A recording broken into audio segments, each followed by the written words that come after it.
Un monstre rare a pris possession de son corps et il est devenu un puissant Keiju. L'histoire commence dans la ville de Tokyo, où de nombreuses personnes s'adonnent à leurs activités quotidiennes. Le chef de l'agence A200 quiert de l'état de la ville et l'agent du CP révèle que tout est sous contrôle. Le chef de l'agence A2 lui demande de poursuivre sa mission de surveillance, car il ne croit pas que les monstres vont se manifester.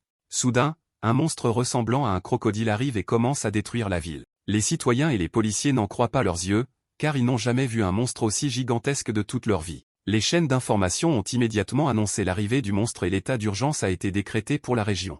Elles informent les habitants qu'ils doivent se rendre dans les abris, faute de quoi leur vie sera en danger. Les citoyens sont effrayés par cette annonce et commencent à courir vers les abris. Il est alors révélé que les monstres de ce type sont considérés comme une grande menace, et ils l'appellent Keiju. La police locale tente de l'abattre à l'aide de missiles, mais ceux-ci n'ont aucun effet sur lui. Les citoyens sont frustrés par ce spectacle, pensent que la police locale n'est pas à la hauteur de ce Keiju et espèrent l'arrivée des officiers de la 3e division des forces de défense. Soudain, l'équipe de la 3e division des forces de défense arrive et charge le Keiju. Ils tirent sur l'estomac du Keiju et en endommagent la majeure partie. Le Keiju tente de les dévorer, mais avant qu'ils n'y parviennent, le chef de la 3e division arrive et lui tire un rayon laser qui lui transperce la poitrine et le détruit sur place. Les citoyens et les agences de presse sont stupéfaits et applaudissent leur héros, qui viennent de les sauver d'un Keiju. Ils trouvent le chef de la 3e division extraordinaire, et tout le monde le suit jusqu'à sa voiture pour obtenir un autographe de son héros préféré. Soudain, une équipe de nettoyage arrive et commence à nettoyer les restes du Keiju. L'un des membres de l'équipe de nettoyage, nommé Kafka, regarde le chef de l'équipe de la 3e division des forces de défense et devient triste en la voyant. Son chef lui dit de se dépêcher, car ils n'ont pas beaucoup de temps et doivent nettoyer ce gâchis en une semaine. Kafka accepte immédiatement la demande de son chef et commence à nettoyer la zone. Ce faisant, il révèle son rêve, car il a toujours voulu rejoindre une équipe de la force de défense. Il explique que son but était de vaincre tous les Keiju, mais qu'à chaque fois qu'il a posé sa candidature, il a été rejeté. Plus tard, il s'est rendu compte qu'il n'était pas fait pour l'équipe des forces de défense, et il a donc décidé de rejoindre une équipe de nettoyeurs. Il pense que l'équipe de nettoyage est bien meilleure que l'équipe de défense, car elle doit nettoyer la zone, ce que personne n'ose faire. Mais au fond de lui, il sait qu'il n'est pas à sa place ici. Soudain, il aperçoit son coéquipier qui emporte la partie de l'estomac du Keiju de l'autre côté, et lui dit de faire attention. Cependant, la partie du Keiju tombe au sol et son sang touche la jambe de l'homme. Le sang agit comme un acide et blesse la jambe de l'homme. Kafka le soigne immédiatement et demande à ses chefs de l'emmener à l'hôpital pour qu'ils analysent sa jambe. Au lieu de s'occuper du blessé, le chef lui dit d'aller dans la zone des intestins, car ils y manquent d'hommes. Kafka est choqué par cette révélation et veut rentrer chez lui, mais le chef l'entraîne du côté des intestins. Il est alors révélé que la zone des intestins est l'endroit où l'on découpe les organes des Keiju, et que la plupart des ouvriers essaient d'éviter cette zone car elle dégage une odeur nauséabonde après le processus de découpe. Plus tard, Kafka rentre chez lui et se sent épuisé. Il veut faire une sieste, mais il est surpris de voir le chef de la 3e division sur l'écran de télévision. Il regarde le chef, et la chaîne d'information révèle qu'elle s'appelle Mina Hashiro.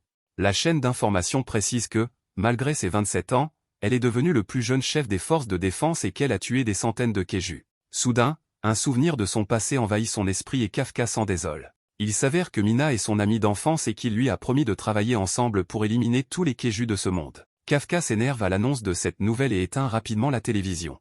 Il pense que le nettoyage est aussi un bon travail, car il n'a pas à combattre de Keiju et mène une vie paisible. Le lendemain, Kafka se rend à son travail et fait rapidement la connaissance d'un nouvel employé nommé Uchikawa. Son coéquipier Fatih lui donne quelques détails sur le garçon et lui apprend qu'il s'agit d'un étudiant à temps partiel qui commencera à travailler avec eux aujourd'hui. Kafka est surpris par cette révélation et n'arrive pas à croire qu'un étudiant comme lui rejoigne l'équipe de nettoyage, mais il est encore plus choqué lorsque Uchikawa révèle son désir de rejoindre l'équipe des forces de défense. Fatih informe immédiatement le garçon des désirs de Kafka et du fait qu'il voulait rejoindre une équipe de défense comme lui.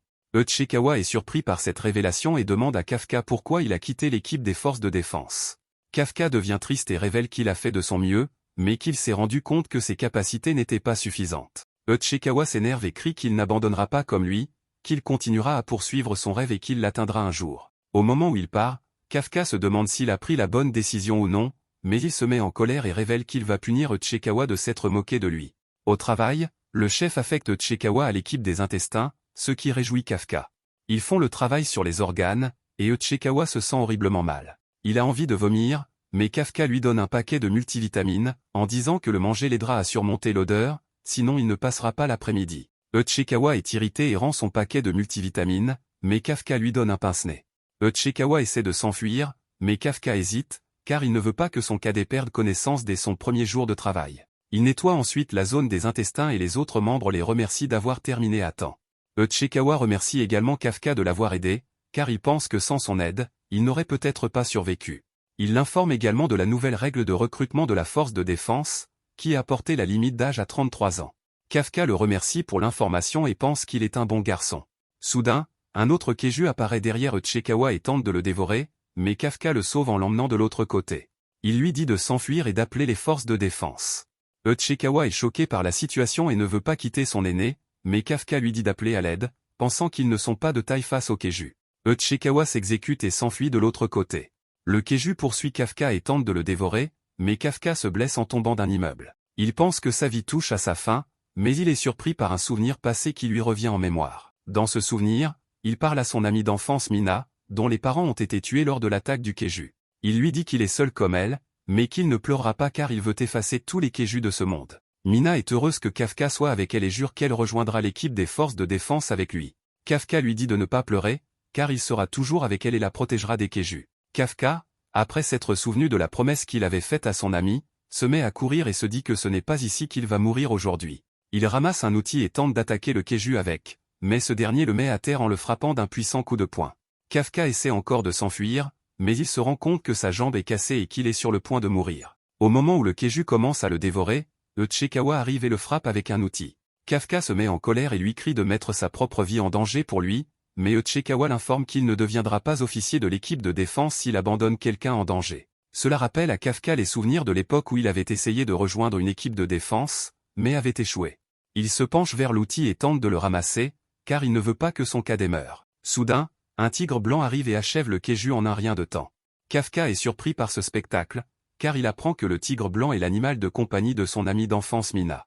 Mina informe alors l'équipe de défense qu'elle a tué le Keiju et leur demande d'envoyer une équipe de secours car des civils sont blessés. Kafka est surpris que Mina l'ait surpassé, mais il perd connaissance après son départ. Il se réveille dans un hôpital et pense que Mina est incroyable, car elle a tué un puissant Keiju en un instant. Uchikawa le remercie d'avoir protégé sa vie, mais Kafka s'emporte et le remercie à sa place.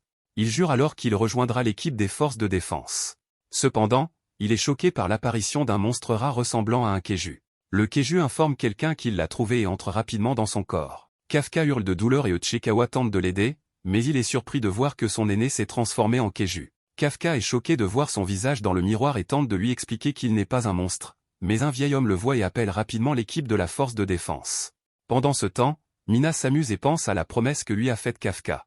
Elle pense qu'il lui a menti, mais elle reçoit un appel de son équipe. Il l'informe sur le Keiju et elle se prépare à l'abattre. J'aime et je commente cette vidéo si vous l'appréciez. Abonnez-vous à ma chaîne pour plus de récapitulatifs d'animes, et dites-moi quel récapitulatif d'anime vous aimeriez voir ensuite dans les commentaires ci-dessous.